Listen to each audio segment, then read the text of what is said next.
doing to our country? What are we doing to women?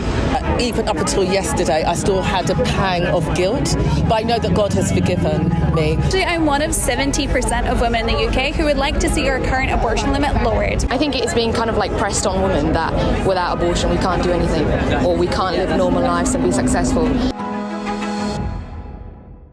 Today in Parliament, MPs are voting whether to completely decriminalise abortion. A great turnout here in Parliament Square, where people are saying no to abortion up to birth. Life is life from the moment of conception, and if you believe that killing an innocent person is wrong, or any person is wrong, then there is no reason why anyone could support abortion. I think it's barbaric. It hurts babies and it hurts women as well. You know, women have been lied to that they can have their life fulfilled in their careers, when actually women will have the best fulfilment being mothers in their families. And I think that we need to break that lie. And once we break that lie, there's no reason why people would ever abort their children, and we just need to work on making abortion unthinkable, and I really think we can.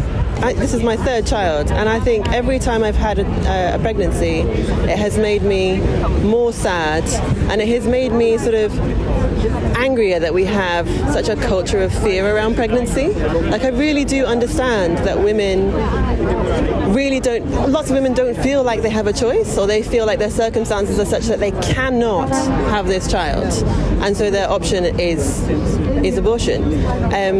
But I really don't think that the answer to fear should be death. The first stage of grief is denial. You know, I was in that stage for years myself. You see, I had a problem. I didn't want to be a mum. And I had abortions because it would solve that problem. Well, that's what I thought.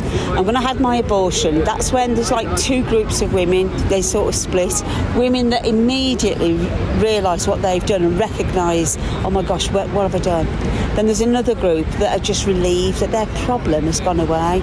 And that was the camp that I was in. The truth is, and the truth that will set me free, is that I had abortions because I didn't want to be a mum, but abortions didn't solve that problem. It just made me a mum to dead children, to Jude and to Paul, you know, who I know now through the work I've done and the healing I've had are in heaven. They love me. Jesus loves me, because at the end of the day, Jesus gave me back hope. Hold on, payment. But I do think it's something that men can't do, and I think it's, as like a feminist, I do think it's like super important to recognise that I'm not a man and I don't want to be a man, and yeah, I'm not going to be building houses, but I don't know. I think motherhood is one of the most beautiful things. Scandalous at any stage, but it's undeniable the humanity of the unborn child, even for those that are sceptical about it. Kicking, heartbeat, movement, reactions, all kinds of things like that.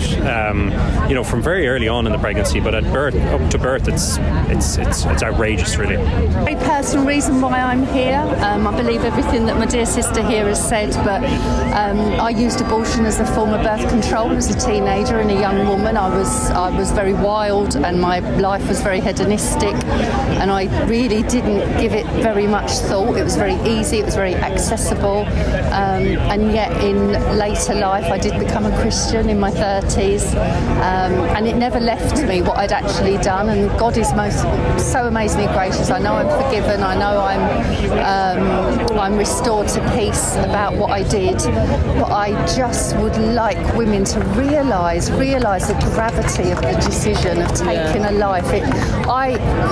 One of the commandments is do not murder, and for me, I murdered those babies, and that sounds really harsh in today's climate, but there's no other way to explain it, and I did that, and God is amazing, and I'm so thankful that I'm forgiven, but it is a massive decision that can be taken so nonchalantly.